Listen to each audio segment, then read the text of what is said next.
Hi, I'm Kristin, and welcome to Storytime with the Houston Public Library. Today, we're reading Lenny and Lucy, which is written by Philip C. Stead and illustrated by Erin E. Stead. We'd like to thank Macmillan Publishers for giving us permission to read this book.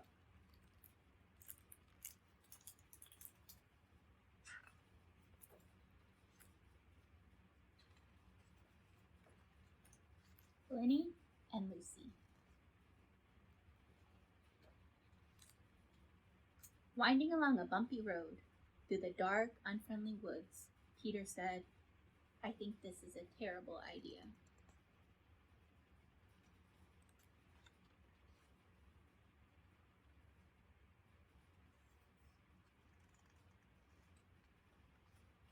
And when they'd finally left the woods and stood safely on the other side of the wooden bridge, Peter said, "This house is not as good as our old house.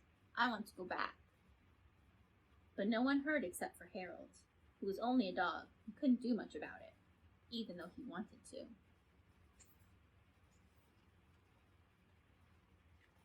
Harold was a good dog.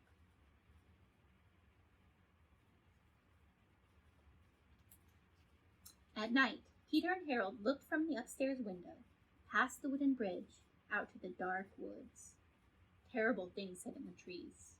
Neither Peter nor Harold slept at all.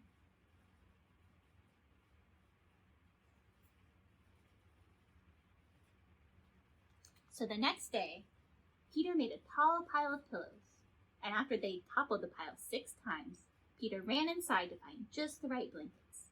He stitched and sewed and wrapped the pile up, tying it shut with string. He pushed and pulled and kneaded the wrapped up pillows like dough.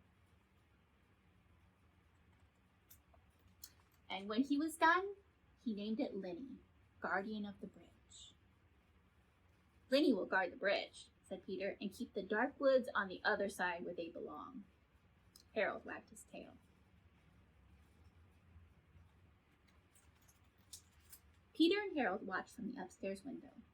They felt safe knowing that Lenny was there. He guarded the bridge, silently, patiently, but with no one to keep him company.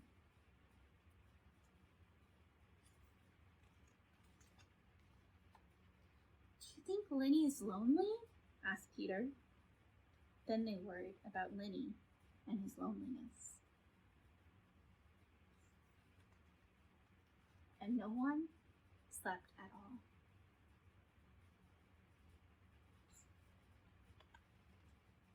So the next day, Peter brought breakfast to Lenny, toast and jam and a glass of milk. Then Peter gathered all the leaves on the ground and made a tall pile. And after they leapt into the pile 7 times, Peter ran inside to find just the right blankets. He pushed and pulled and kneaded the wrapped up leaves like dough. When he was done, he named her Lucy. And Lucy was a good friend to Lenny.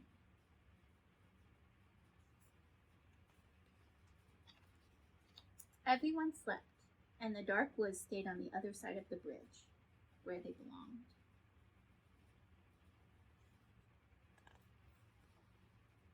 The next day, Peter, Harold, Lenny, and Lucy played a game of marbles. Harold was champion, everyone agreed. For lunch they ate vegetable soup, and after soup, Peter began a collection of rocks. The others sat a while, watching the woods and wondering about the things they couldn't see.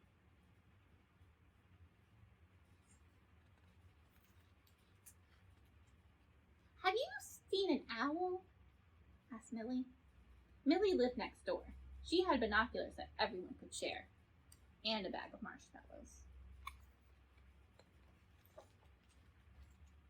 "No," said Peter, "I have never seen an owl." Harold hadn't either.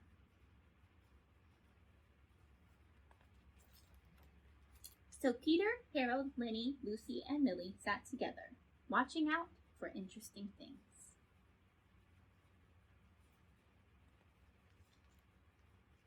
Harold chased a squirrel or 2.